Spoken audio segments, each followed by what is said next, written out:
Friends. Friends. Nice to be with you again. Friends. In your earbuds. In your ear holes. No! We talked about this. It's gross. I hate it. I told you I wasn't stopping. It's terrible. Anyway. Hi, yeah. Hi, you are with Coming Hot in the Box. I am Carnage. I am Slice. And today we have a very special guest. Yeah, for some crazy reason, an Emmy award-winning producer wanted to talk to us. Yes, she did. Like, for real. For real. Yeah, so we interviewed Dawn Mikkelson. She is the director and producer of a film called Minnesota Mean. And it follows Minnesota roller derby, or at the time, Minnesota roller girls. Yeah. In their 2017 season. So you guys are in for a treat. This is a really great interview, and I loved every minute of it, and I think we were pretty successful in this interview talking. I think it was a great conversation, but you guys can be the judge for that. So without further ado, adieu. Here you go. So, hi, Dawn. Thank you so much for joining us and for coming on our show. It's very exciting. Thank you for having me. I'm super excited to be here. You guys are fun. Oh, thanks. Thank you so much. And we did a quick little Google of your name. And by the looks of what's in the background there, you are an Emmy Award-winning producer. Yeah. Yep. That's crazy. That's insane. I was talking to Carnage. I was like, why does an Emmy award-winning producer want to talk to us? Because I like roller derby. Oh, okay, great. Yeah. That's an amazing achievement. That must be awesome. Yeah. I mean, you can tell that you're good at your craft. Oh, thank you. now I'm getting all embarrassed, but thank you. No. I'm from Minnesota. We're a little, sheepish about that kind of thing. Humble. The humble Midwest. Something like that. Yeah. Yeah. I lived in Iowa for a little while, so I get it. Yeah. So tell us a little bit about yourself. Like, who are you? We know that you're Dawn. We know that you made this incredible movie. But can you tell us a little bit about yourself and why you made this movie? Yeah. Well, I am a documentary filmmaker. I've been doing this for like 20-some years at this point. And, I've grew up not playing sports, not feeling like I was athletic in any shape or form. And so, if somebody had asked me, you make a film about a sport, I'd be like, it just was not, it was not in my wheelhouse. But I will also say that, a combination of reaching my 30s and now 40s and rediscovering what it means to be an athlete, and that it doesn't necessarily mean what I thought it meant as a child. I now consider myself an athlete, although it's very solo sport kind of gal. But how I came to Minnesota Mean was through my friend Bernasty. She used to play for the Minnesota Roller Derby. And when she started, she's now an announcer. But when she started, I remember thinking she was nuts. I was like, you are 40 years old and you shouldn't be hurting yourself. That is a silly thing to do. And she was just so in love with the sport. And over time, I fell in love with the sport because it was just like what I saw there was this community of women, a lot like myself, a lot like my friend Bernasty, who were just, like rediscovering, or, some of them are athletes to begin with, but the ones that I connected with personally were the ones who were kind of like, hey, I'm an athlete. That's pretty freaking awesome. And they were kick-ass athletes. And not only that, the community of Derby was so supportive and so, as with many Derby players, Bernasty broke her leg. And she immediately had trips to the hospital covered and trips to the doctor and food delivered. And I was just like, this is more like a church than I've ever seen in terms of, community. And I want to be a part of this. So um, fell in love with it and was like, I'd like to make actually a television series about roller derby. And so talked to Minnesota about it, and they were like, yeah, let's do that. They were, it took them a little bit of convincing in the sense that there's a lot of like bad storytelling about derby in mainstream media. Mhm. And so we had to have that conversation. Um, Yeah.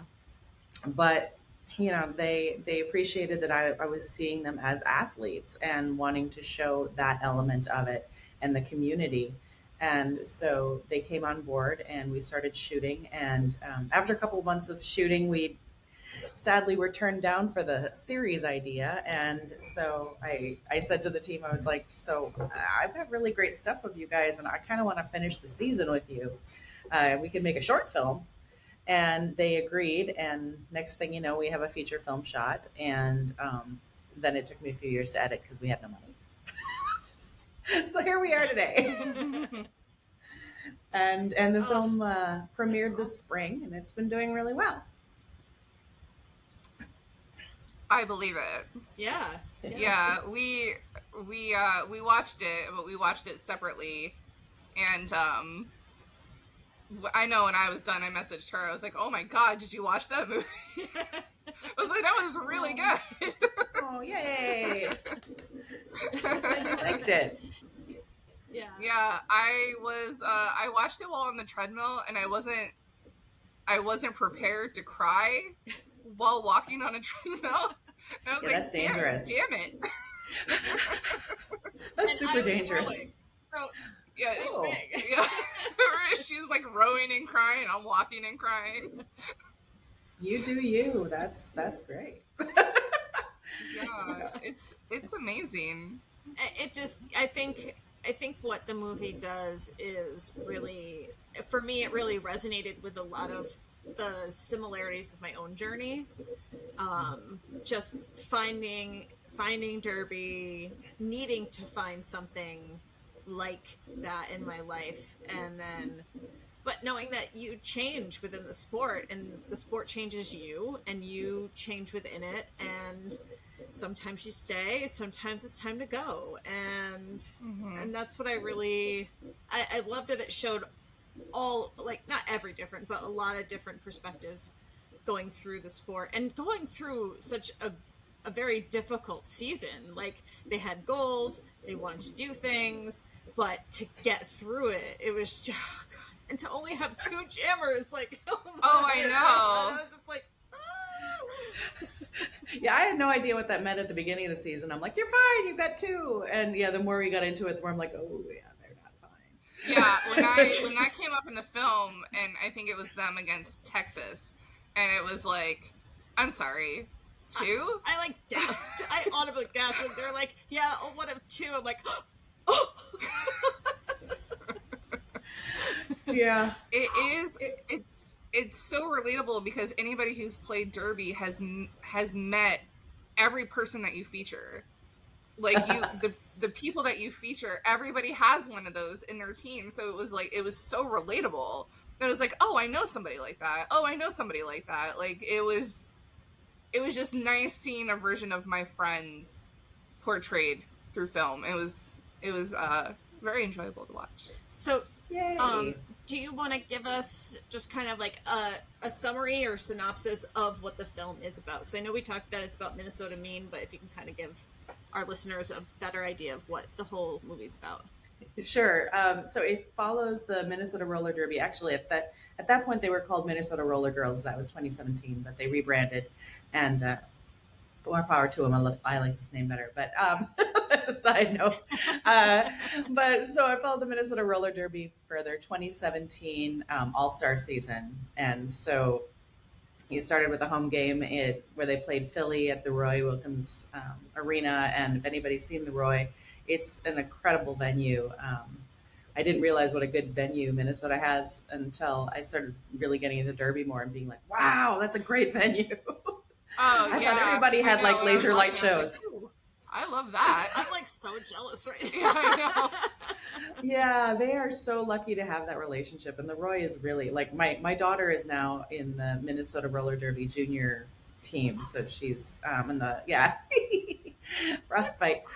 Yay! Yeah. So I visit there frequently, and their relationship with the Roys is phenomenal, and it's just such a great venue. But anyway, back to the movie. I'm digressing today like crazy. But yeah, so you start with them in their first home game, and then they go to the Big O, and they go to a bunch of tournaments, and then they go to playoffs. And the big question is, are they going to get the Hydra this year? And knowing going in that Minnesota was a long shot, that I think they started at seventh or eighth that season, and it's funny, the team watching it now, they're like, "Whoa, we were seven? Wow, Yeah, right. check us out." you know Time changes and the team changes and all that, but it was they yeah, watching them go through the season and make it as far as they did, considering they had two jammers. um, so the overarching theme is, will they win the Hydro? But spoiler alert, they don't. But it's more about the journey of the team and their relationships with each other and with themselves. I think there's a lot of that whole. I think a number of the women and players in it are struggling with that. Who am I as an individual, and who am I as a member of a team, and what are my Yeah. responsibilities in that, and and what are my responsibilities to my broader life, but more it's the relationships between the women. Um, so I just like Yeah. powerful ladies. Yeah, me Sort of. Yeah.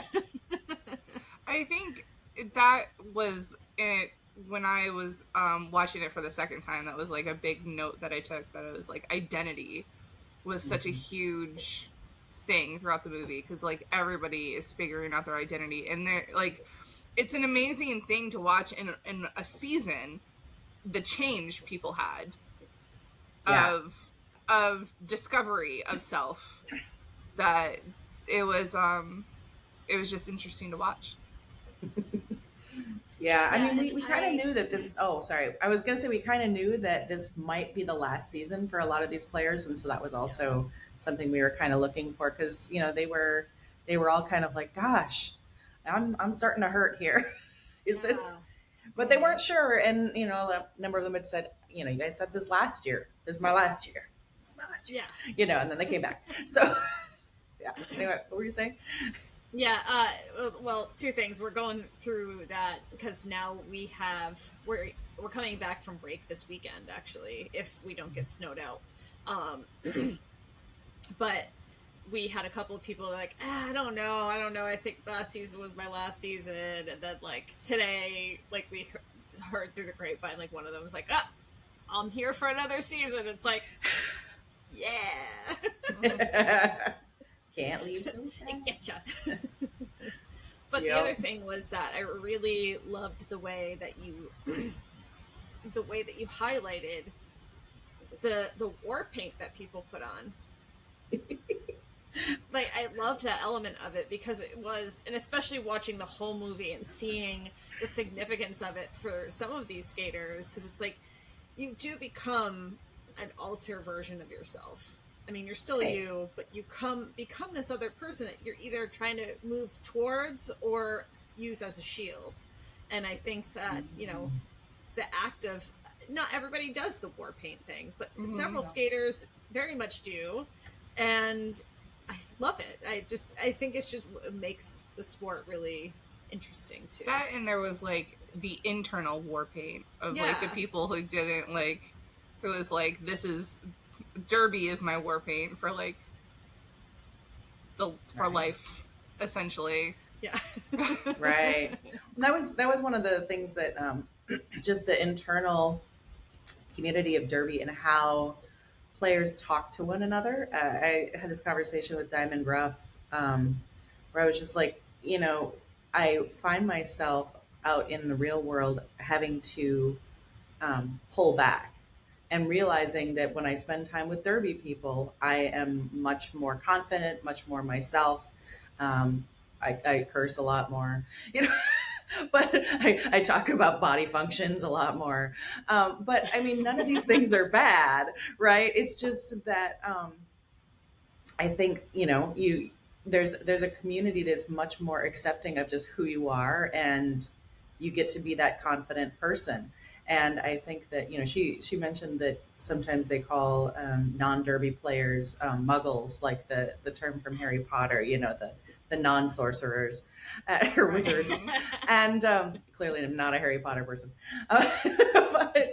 But yeah, I think that there's something to that community, and I wish that we lived more in a derby world than the world we live in. Yeah. Oh, I strive for that all the time. Yeah, that's so that yeah, you see that even with in our league of the people who are, you have some strong, athletes, um and like big personalities who aren't big personalities outside of derby, who are Mm. very professional and very reserved, and then they come in and yeah, and become a nuisance. talking to you, Whiskey. That's right at you, Whiskey. Oh dear, sorry about that, Whiskey. Don't believe her. Don't. Okay. Nice. So you got into derby through your friend. That's how you kind of made that connection. But now your kid is doing derby, so like how has that changed your perspective at all, or what has that done for you? It's made me want more junior teams. Honestly, it's like the watching her options as a young kid for sports in our town, and we live in a small town, so we don't have the huge plate of options that larger cities do, but we drive an hour and a half to get her to derby practice because there's a community of young girls who are much more like her and have a much healthier attitude about their physicality. And I just it's like I just wish there was more of that for young people. And I understand it's that's asking a lot. I mean, the volunteers that run these programs are friggin' rock stars. Yeah. And so So true. it takes a village, right? And so I guess if I want a thing, I should probably make the thing happen myself too. And I'm like, oh, volunteering, but we don't know what that's like at all. Yeah, it's tough. No. It's tough. We're not starting a junior roller derby. Okay, good call. We're not doing it. Okay. I promised my husband it would be a 2025 project. Nice. Oh my gosh. No. Yeah, I just got my son. We just signed him up for roller derby. And, yay! The closest one is an hour and a half away as well. So I will be making that trip as well. Yeah, I keep trying to get her to recruit more of her friends because I'm like, well, if we're gonna go, we might as well go as a group. So far, we haven't had any takers, but we'll see. Because I'm just like, man, might as well if we're going all that way. And the unfortunate part is that our league did have a junior derby league before COVID. Yeah, there's that. Yeah. And the people who were running it on the skating side of it didn't want to do it anymore. And then the adults, the non-skating parents were like, we will do this. We just need help. And we were all like, everybody was like, I can't. Because we were just trying to save our own league because COVID just killed so much of our sport that we were just straining to stay alive. But yeah, we were a skin and bone league, like 9. It was like at one point it was like a consistent 9 to 10 people. Like wow. And with the grace of our good financial planning, we were able to keep it going. But like a lot of leagues didn't, which is really, really sad. Right. Well, and Yeah. some bigger leagues, lost their venues and are now like starting from ground Yeah. zero as well. It's fascinating to talk to teams across the country and kind of how this all is shaken out. Yeah. Especially Well, given that, like, it seems like Derby did the right thing during COVID. Like they were the first Yeah. to figure the shit out. yeah. For sure. Which is surprising because it's a contact sport, like, and you have to be close to people. So it's Right. interesting that Derby they figured it out, but It is. how you can't expect places that own event spaces to stay afloat during a time of like a pandemic where nobody can do events. So it's not surprising that like a lot of event spaces closed. Yeah. Yeah. I mean, the same applies to theaters, for independent film Right. and that kind of thing. It's like nobody's going to movies. I mean, they are now. They're starting to creep back into the movies, and the Barbie and Oppenheimer and Taylor Swift and all that have definitely given a boost to theatrical. But there's still a definite dip in theatrical, which is an interesting place as filmmakers to go, okay, so where are people communally consuming media? Because it's one thing to watch it on your phone or on your tablet or whatever, but it's a different thing to be in a room full of derby players. Like how fun. Oh my god, I'm trying to think. Cinequest was really fun for me. I was out there in August, and we had a team that were in the back, and they were like cheering at all the right moments, and like you could tell that they were like physically understood what was happening, and I was like, yay.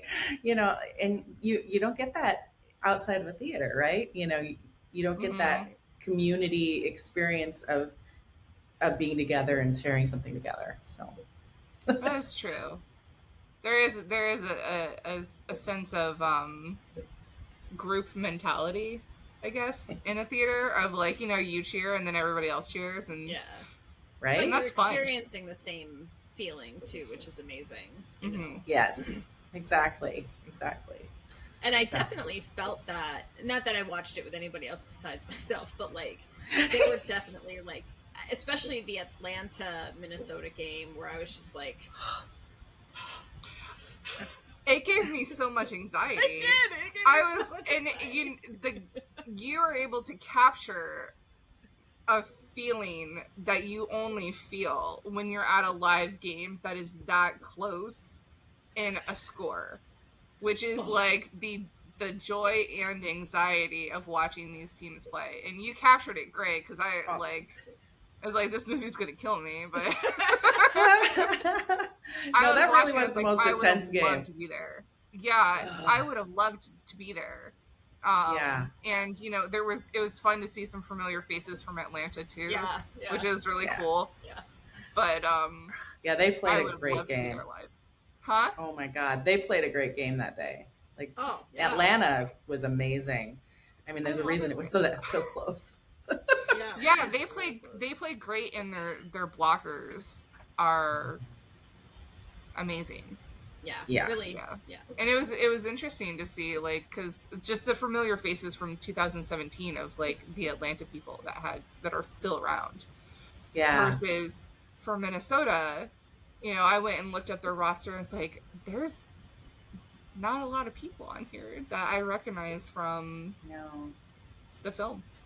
No, I mean, Gertrude Stein is still with Minnesota Roller Derby, but she recently had an injury, so she's coaching. So she won't. I'm not sure when she gets back in skates, but it might be a little while. That's a bummer. And also, Switch Please, I think is still there. Yeah, I haven't seen Switch play in a bit, although I think I did see her at a home game this fall. I'm trying to remember.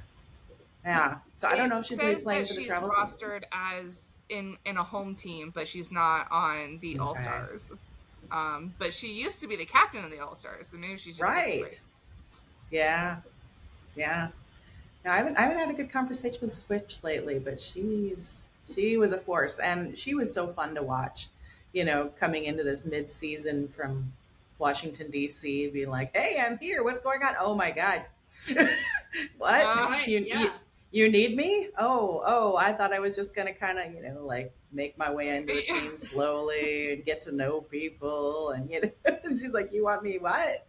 Jamming Yeah, at you playoffs? wanted to jump through the screen and give her a hug because I was like, Yeah, oh no. right. Yeah. She handled it incredibly well considering the Yeah. pressure. Yeah, for sure. Yeah. I mean, That's yeah, that's intense. a lot of mental endurance right there. Yeah, because it's different. Like it's such a like Derby is such a mental game. And if you know, like, there's a difference between having the ability and then knowing that you have the ability and not having those mental blocks as an Yeah. athlete. And you're watching somebody who's clearly has the ability to do something, but also like, holy shit, like, I've never done this before at this level. Oh, and Yeah. not only that, the fact that she came from a different team, so she doesn't know their team dynamics. She doesn't know how everybody else kind of skates and interacts with each other. So like that alone, it's almost like a guest skater coming to skate. I mean, with the Yeah. with the grace of having like a couple practices prior, like okay, Right? Oh my God. Yeah, the look Yeah, on her face when she was watching the other teams play, I just like, and I don't know if you remember that moment, but they were watching. I don't remember who was playing, but they were watching some game that was particularly intense. And she just, like, at one point, she's just like, like her hands on her Yeah. face, kind of like, oh my God, what am I getting myself into? right. I mean, Yeah. going up against somebody like Rose City, like I think Oh, she was part of the team at that point. was it? No, I don't think so. I'm sorry, because that was at the She, Big O. yeah, that was at the Big O, so I don't think they Yeah. played Rose She at she playoffs. wasn't part of it yet. But No. man, I was just like, when you started posting the scores up on the screen, I'm just like, yep, yep, yep. That makes sense. Oh yeah, yeah. And I was like, yeah. Yeah. It's funny because non-derby people are like, are those scores normal? I mean, first of all, the high numbers throw people off. They're like, what? Mhm. Like, is it normal to play a game in the hundreds? I'm like, well, it can be. You know, Yeah. so that throws people. But then also like 300 to 60, Yeah. stuff like that. It's like, whoa, Yeah. Yeah. that's We've also a seen thing. those. Yeah. Those are rough. Yeah. But it's like, you're playing a really good game, so it's fun to watch, people like say, oh, at least we got 60 points. Haha, we got those 60 points. Those are Right, ours now. right. We If are they know they're those. playing a tough game, so. Yeah, for sure. But I it's fun sport. no, go ahead. Go ahead. Oh no, where were you going? I was gonna say the journey that Kimber's made from beginning to end, that was the kicker. Yeah, I'm like, I don't know if I want to say on your broadcast what happens because No, it's such a kind of, surprise. I mean, we yeah. I but think that people need we to didn't just see watch it. it, but Yeah, her arc is very at the very end. It's very lovely. yeah, Yeah, her story was my favorite, I think, in the whole, in the story. I mean, like, I loved all the stories, but just her story was had the most feeling, I think, yeah, in all of them. And I yeah. think she had, like, the biggest arc I think she of Yeah, she did. learning about herself yeah. and the whole thing. Her or so. Brickyard. I mean, Brickyard had Or quite Brickyard. a Brickyard, season those were the as well. two. Yeah, yeah. No, I think that Kimber's. I've said this in Q and A's after the screenings that it's just like she isn't. She's probably the strongest person emotionally that I've ever met, and the strength coming from her being comfortable with her vulnerability. Like she has an incredibly emotional moment and she just like holds it together and you can see the emotion, you can see the tears, and she's just like, yep, this is what I'm feeling right here. This is it. Mhm. And she doesn't a lot as a filmmaker, a lot of times when people get that emotional, they tend to, go, oh, I'm so sorry. Can we stop for a little bit? I need to pull myself back together. And she was just like, here I am in these emotions. Now let's keep talking, Yeah. like, and I that's what I admire actually the thought. hell I out of was her for waiting that. for it to cut, and I'm just like, okay, wow. I mean, Yeah, that was she's in it. powerful. Yeah, and yeah, and that's exactly what I thought too when I was watching. I was like, she's in this. Like this is her going through her shit, Mm, and to Mhm. to be able to capture that and convey that. I mean, mm. yeah, I wonder if it was like some form of therapy just for her to like be talking to people that she like barely knows about. Right? You know, there's There is there's that got to be like dynamic for some sure. sort of do what? There is that dynamic, I think, in documentary where it's like people will tell you really personal stuff because they are processing and they're like, I want to be this person, and whether I want to be this strong person, I want to be the best version of myself, and the best version of myself would say this, and so they do. I don't know if that's the case with her necessarily, but I do think that a camera can make somebody choose to do more bold things or choose to convey really vulnerable stuff because they feel the pressure of being the best version of themselves. Hmm. hmm. I don't know. That's my theory at this point. It's your Because I've take. seen it a Your few hot take. times. It's my hot Yeah, take. Yeah, yeah. that's a good point. Yeah. I think there is something to be said about talking to a stranger about Mhm. because you're talking to an unbiased face. Right. So I think Right. there's something to be said for that as well. Of like, I mean, who is this person in Right. front of me that like they're not going to judge me? I'm going to give them the truth. Right. Right. And, it doesn't impact my life one way or another. Whereas Hmm. anybody on the team, the things she's talking about impacts their lives, Right. you know. So, yeah. Yeah. Yeah, I can't. I really, I can't push this movie to our listeners enough. Like, it just Oh, was. thank you. It's so good. It's really good, and Thank you.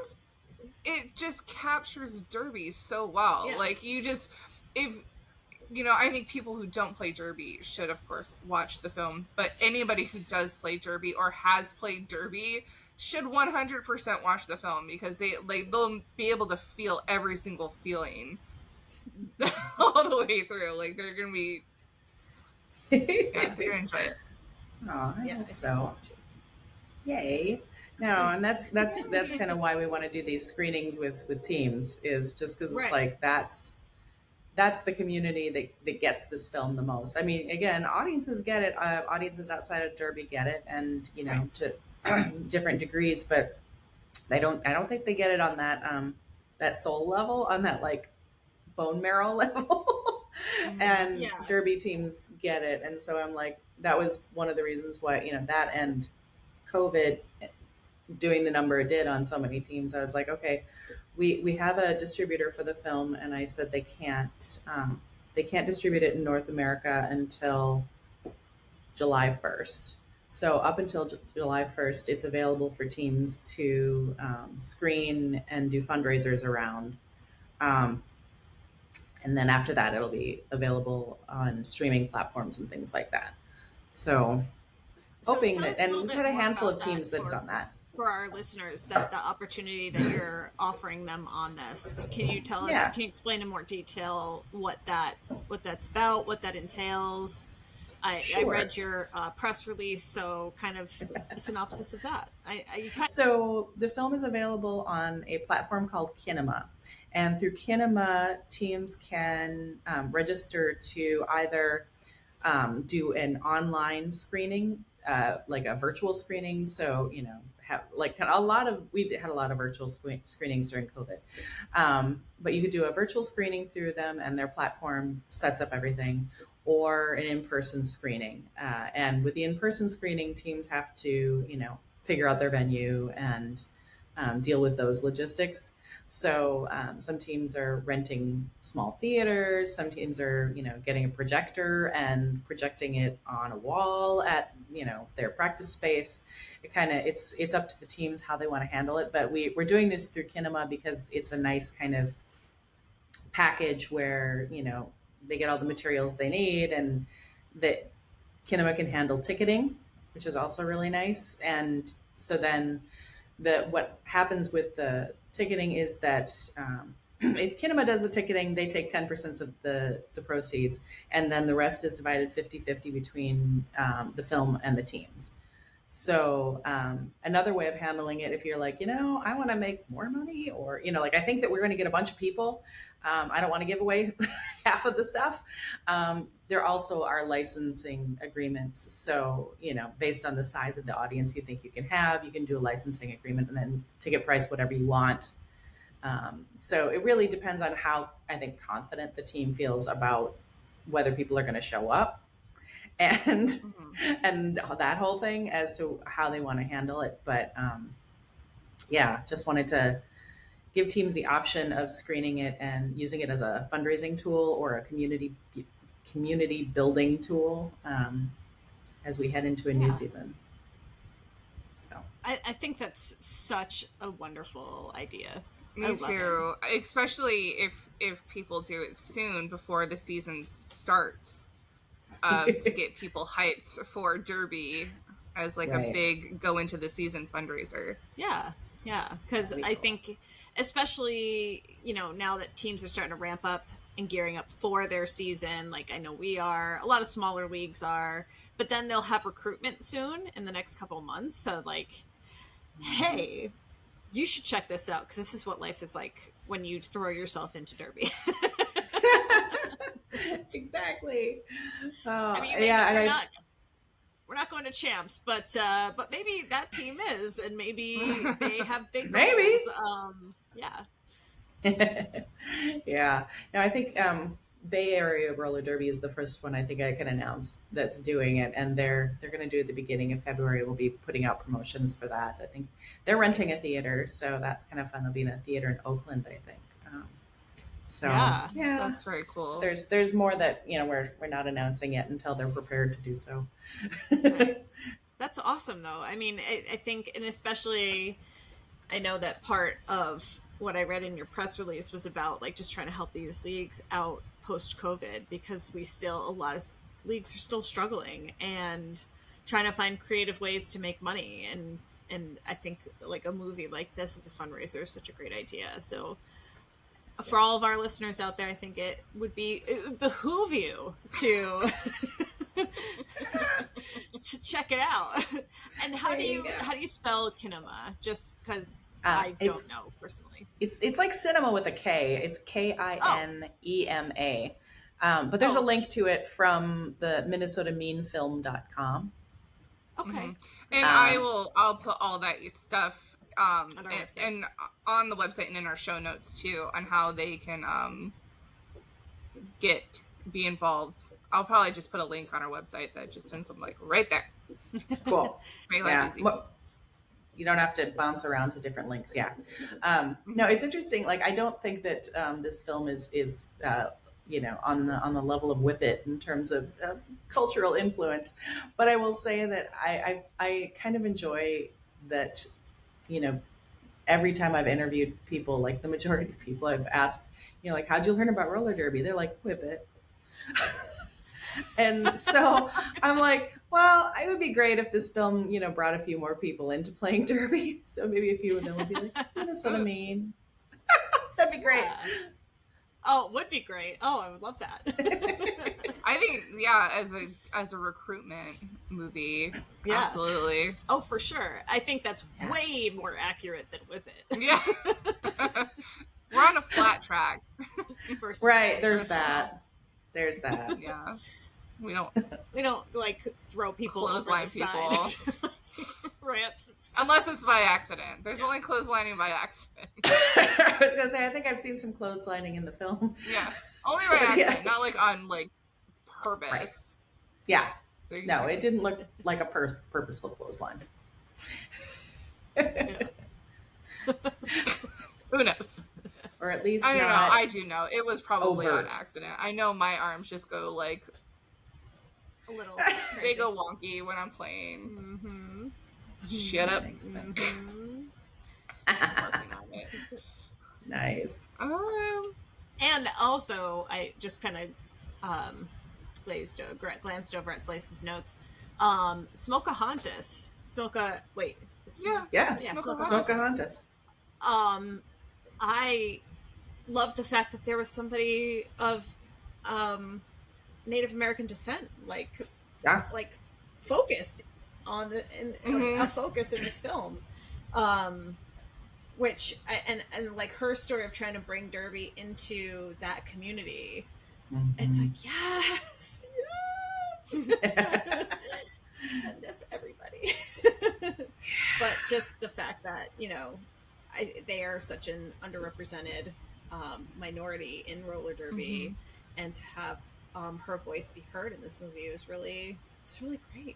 It's like yes.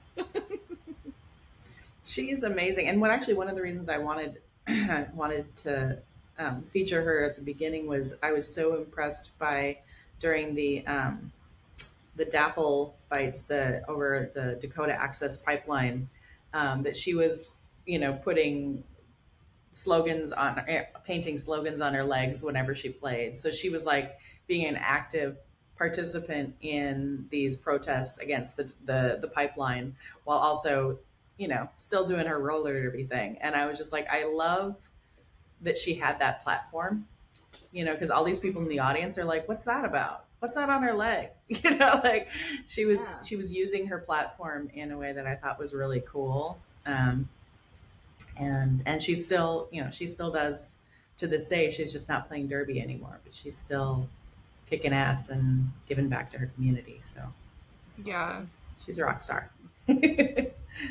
Yeah. Her story made me happy. I was happy to see her story. And I think I she's not one of those people that you didn't want to believe that, or you didn't believe when she said this is my last season. She really looked like she was like, I'm ready I'm for other done. things. Yeah. I mean, Yeah. that level of derby is exhausting. I mean, ugh. First of all, you don't get paid to do it, and Now, you're training every day, and then going Mm-hmm. to practices several times a week. Like, I was the thing that made me chuckle the most. Brickyard's husband reminded me a lot of my husband. oh, that's funny. It was like, yeah, it's been this many years, and here we are. Here we are. Saw that one coming. And Just then was she was waiting like, for it. yeah, I think I'm going to be able to skate. I'm just Oh like, my oh my god. god, what is no? Right? Yeah. Well, I remember when she said that, and I was like, is she nuts? I mean, I don't know how people heal from injuries, but I'm just saying, like, I was amazed at her ability to do what she did. Yeah, it's crazy. Like, But we saw also, her in skates by the end of the movie. I'm just like, Yeah, she had that big of a break and then came back within a season. yeah, those were yeah. And I words. wish there wasn't a good camera angle on it, or I would have played it up more in the film. But at Champs, she did an apex jump, which is how she injured herself in the first place.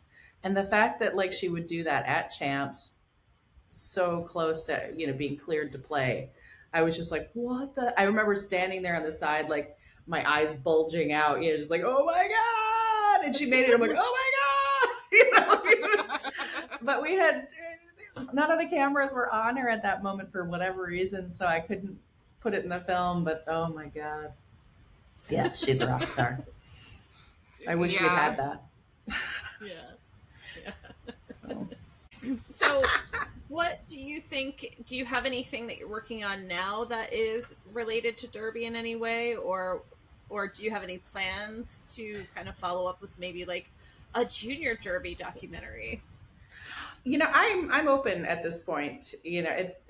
I've been pitching the idea of a series again, and still running into kind of barriers in the marketplace, um, for that. And so, the feedback I've been getting has been that there needs to be um, a team or an individual that has some big, I don't know, existential crisis occurring that they'd be willing to have documented, and maybe a series could come out of that. But short of that, having a hard time pitching a series, which is making me mad because I do feel like you focus on any team or any group of teams, and you're going to have drama, you're going to have interesting people, you're going to have like all the makings of a good series. Like you Mhm. can't play roller derby and not be an interesting human. This is what I've decided.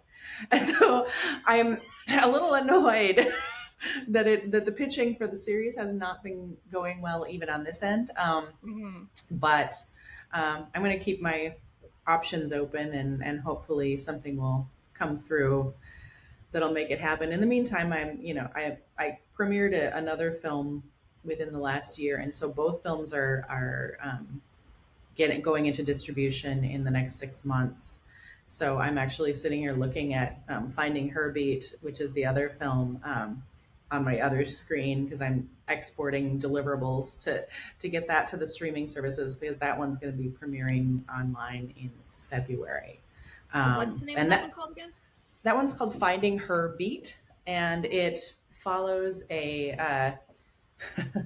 it's a it's in the world of taiko drumming, and it is 18 women coming together from around the world. Now, taiko drumming are those massive Japanese drums, Mhm. Oh yeah. and it's the top female players from around the world come together in a concert. And why that's significant is that women were denied access to the stage into the last few years. And so the fact that you've got these amazing players around the world who've never taken center stage and do so together is was phenomenal. And so that they had this massive concert just before the world shut down for COVID, but that film has been doing quite well as well. And so, essentially, what ties these films together are groups of women or non-binary folks kicking ass in one way or another, and basically saying, I'm sick of being left out. I'm sick of being denied access to the things that I want to live my life, to be who I want to be. And so I'm just going to make it happen for myself. And so, Finding Her Beat is about these these drummers coming together and being like, we're going to throw our own damn party, and doing it in a way that, thousands of people were in that concert, and it was mind blowing. So That's awesome. yeah, Oh, yeah. I'll be So watching that. Yeah. yeah, I'm trying to. I had a better. There's a better. What do you call that? Elevator pitch for that film, and I always forget it in the moment. I'm like, oh, I know there's a better one, but there we are. Oh, Well, the way yeah. you described it sounds really interesting, so I'm gonna Oh, watch good. it. So, Oh, good. yeah, you got me. But Oh, good. I mean, what I'm stuck on is the fact that, and I'm not surprised by it, but it's like the same thing I hear all the time is you're trying to get a series made about roller derby to these executives, and Mhm. it's like, first of all, I think that we run into roadblocks because it's a women or non-binary dominated sport, and it's all these stuffy old men who, Yeah. or women, stuffy old women, could be that too, Still that just stuffy. don't, still So stuffy, stuffy. still stuffy. They don't realize that, like, the actual treasure trove that they have right underneath their noses that they refuse to look at. It's like, Right. here's the treasure chest. You just gotta lift the lid. But you're looking at this treasure chest going, what? I don't, nah, no. Right. Well, And they like their comps. They're like, the comparison. So it's like, well, this isn't, they'll be like, there's been no really highly successful series or film about roller derby. And I'm like, so what Because does you that haven't have to given do with anybody a anything? chance. I Right, know. yeah, What does so that have it to has do nothing with? to anything. So there's no comps to go, and it's like, well, we'll compare it to various other, like Cheer or, that kind of series. But really, what they want in sports docs, and this is the challenge, I think, is that Derby lives in this kind of netherworld between sports and like just good storytelling. Yeah. And sports media tends to really just want, football, basketball, maybe hockey, but hockey is even, there's not enough people. They want the most people, butts in seats, butts looking at that screen. And so they feel confident that they can get that with a known sport with a known player, So if I had a football guy clearly I know a lot about it. I'm like, some football guy. Some football. Yeah. And I made him a film about him or a series about him, they'd be all about it. But it's not that. It's a bunch of incredible women with powerful stories and great personalities, and And amazing athleticism. You tried doing Right. what they do on wheels. Yeah. right. on. I mean, I got into an argument with my 7-year-old nephew who plays football, Pee Wee football. And he's like, football is harder than roller derby. I'm like, honey, I need you to sit down because Auntie is going to school you here. All that you do, I do. 4 times your age on wheels. Right. Mm-hmm. Yeah. Yeah. Doing it. It's But true. I believe it's one of the reasons why we got into our podcast is that it really is a community that's built on personalities. That every single person that we've had a conversation with that plays derby, like they could all have their own show. Like everybody is unique, and there's so much personality in this sport because it attracts those people. It attracts, the border between being an artsy person, because it attracts a lot of art people, and then also that want to play sports who never got the chance to play sports because it's not geared towards that group of people when they're younger. Right. Yeah. So we're just like an explosive volcano of personalities over here in Derby World. Exactly. Yeah, they don't know what they're missing. They should just go hang out with a team for a season. Like, they'll see. Right? Like, there's stuff going on. And Oh honestly, there's so much garbage television out there. Like, need I remind us of things like Duck Dynasty? And I mean, what was that? Like, John and Kate plus 8, like all these terrible shows out there. And it's like, do you even know? You don't even know, obviously, but like, I think you nailed it. It's just like everybody has their own story. There's drama in a league because you're putting, 50 to 150 typically women, strong women, or non-binary trans women in a place, and it's like, okay, now you all have to skate as a team. Yeah. Right. Good luck with Do you that. think that just happens? Because no. Right. Yeah, no, and I think that that- like the borderless teams right now, I think they're fascinating, and I would love to include that in a series. Like, I love that. That would be amazing. It is fascinating. particularly like the players that are playing, for both their home team and a borderless team, and what's that like? That experience has got to be really interesting, and it opens up so many interesting conversations in the larger culture, right? That could be played out through derby as a community that is dealing with its shit. It's no community is perfect, but I feel like derby is like, hey, we've got a problem. Hello, we've got a problem, and trying to address those problems. And I think that what a great place to figure some of these larger issues out. But anyway, that's just my bias. We are extremely biased, but we also think that people outside of derby are kind of a little bit dumb for not liking it. Yeah, dummies. I that just are totally a little bit. I mean, just a little. Yeah, dummies. Yeah, dummies. I'm not going to get too involved in my conversation. There's some very intelligent people in derby. Yeah, all the intelligent people are in derby. And That's it. That's sorry. That's it. You heard it here first. You heard it here, folks. Definitely not going to get any feedback for that at all. Oh my god. Nope. I do put like spouses and partners in the same sphere as people in the derby community because they're in it, but it's like forced. Speaking about spouses, the spouse, that guy. Oh my god, the super fan, the super fan, the spouse, Chad. That's great. It's Chad Eng, E-N-G, and I wrote it down while I was walking. Chad's a friggin' rock star. Yeah. I mean, that is dedication. Mhm. I was watching that. I was like, my husband would never do that ever, and either. he is so introverted. Like, there's no way he would ever do that.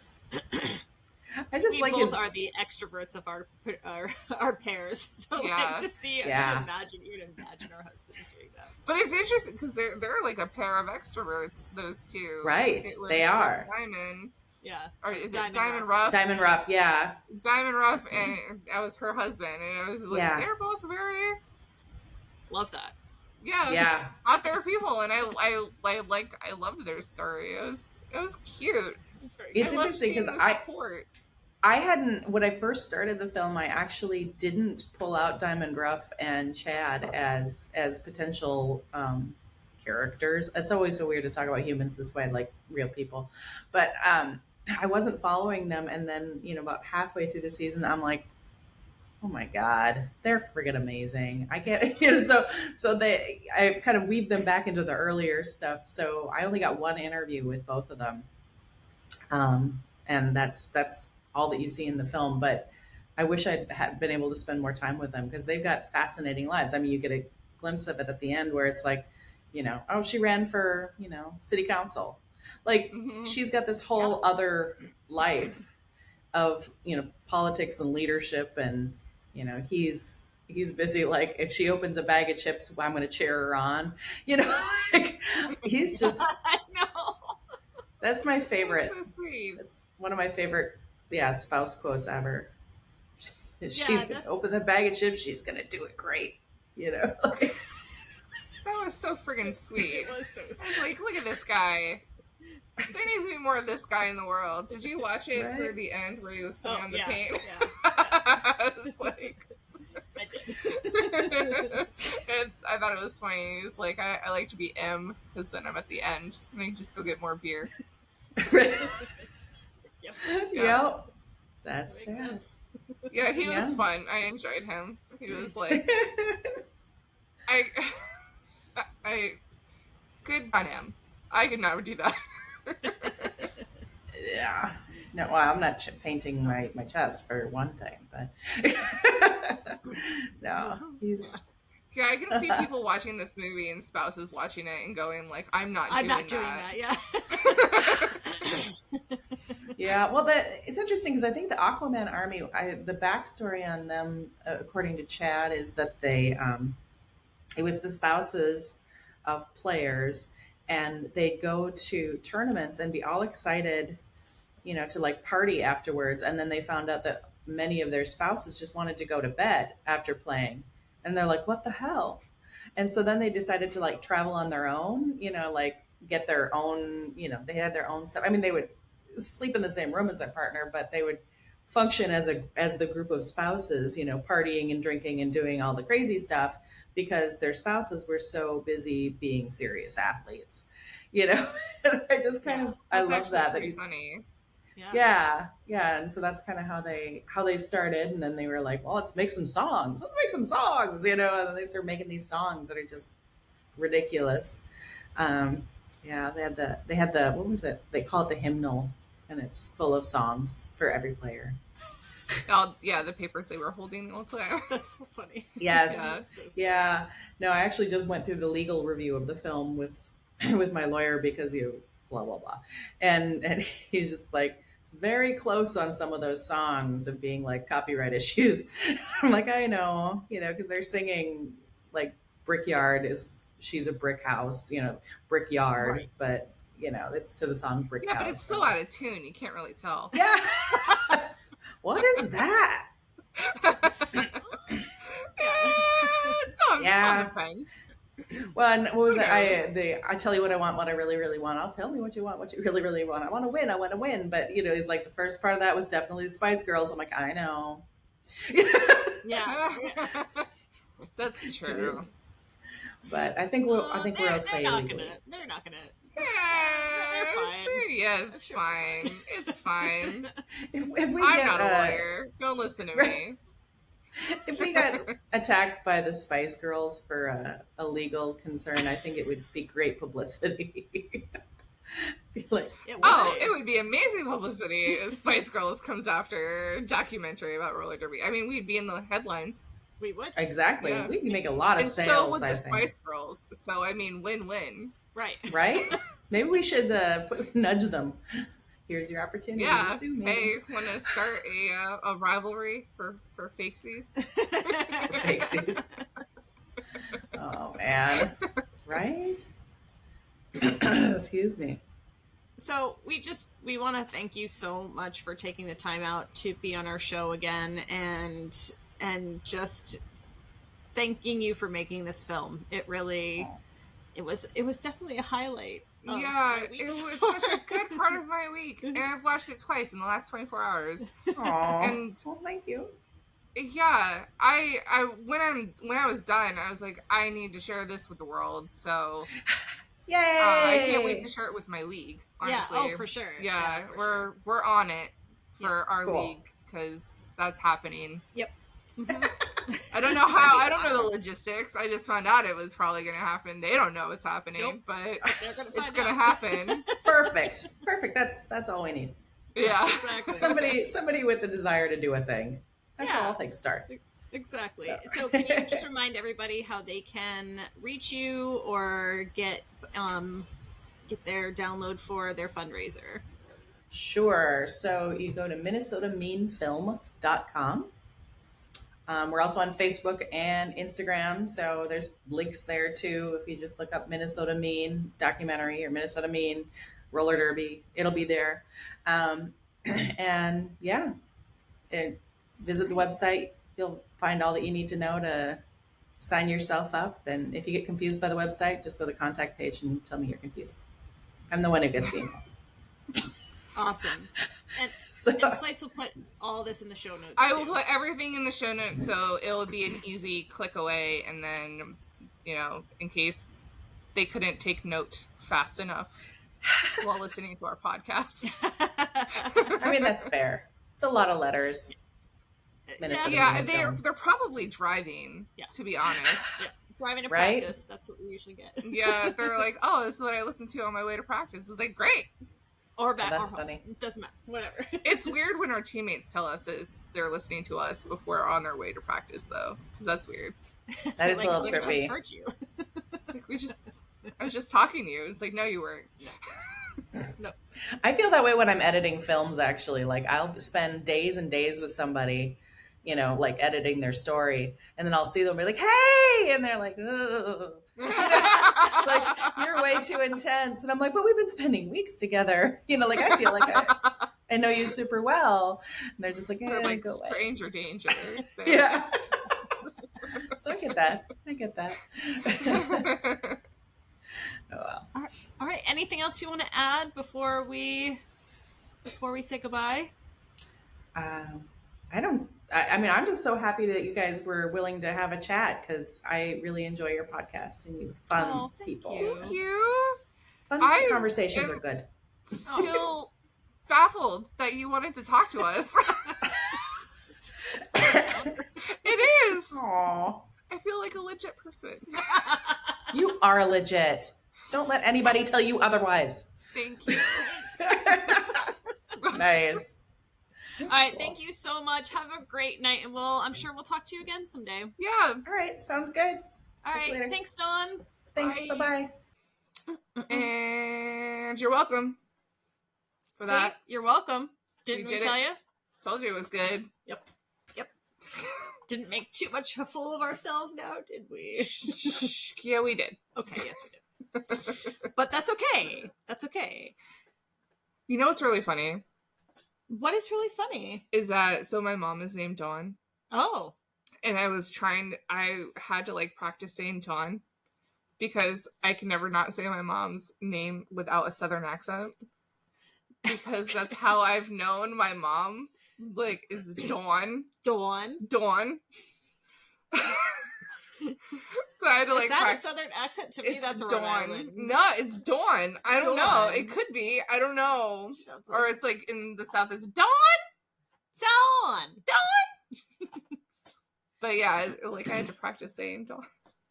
Now I can't not say it. Now it's Dawn. I think that's why why I said it. Yeah, I didn't say it at all. Yeah, cool. Yeah, because I knew I wasn't going to pull it off.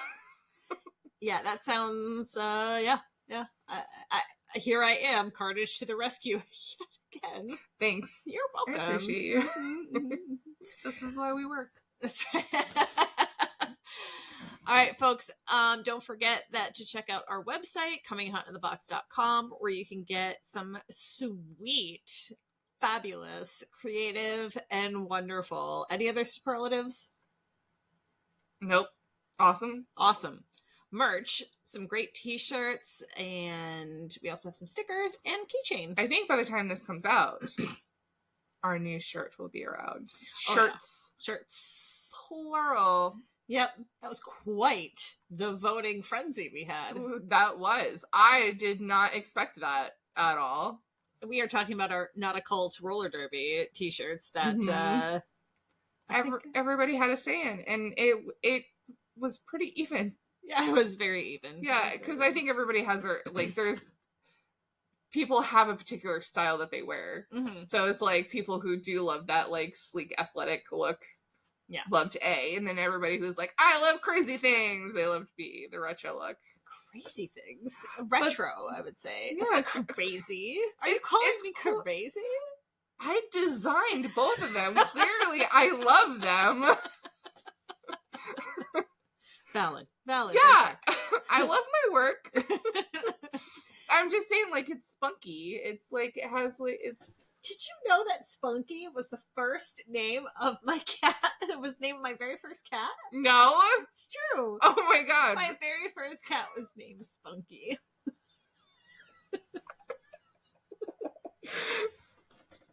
I love this for us. It's great. It's great. Yeah. So be sure to check out our website. And also, if you have... We want to hear your stories, as always. So please, new year, new you. Great time to send us your derby story. Yeah. And you can send that via our website or where else, Slice? cominghotintothebox@gmail.com. That's right. I really had to think about that. Yes, you did. Wasn't expecting a question. I didn't think it'd be that hard to answer. I'm sorry. I have test anxiety. So, just to review, the name of our podcast is Coming Hot into the Box. just I know. Okay, just making sure. It's not that difficult at gmail.com. My brain had to choose between .com and @gmail.com, and I had like a minor like brain fart. Very cool. Very cool. Yes, you will. All right, folks. You could also make sure to check us out on social media. We are on Facebook and Instagram. We're also on Threads and TikTok. Yeah, the TikToks. The TikToks. So check us out, and I think that'll about do it for us, Slice. Yeah, Don't you think? except telling people to go out there and be a goddamn delight. That's right. Do it. Okay. Until next time. Bye.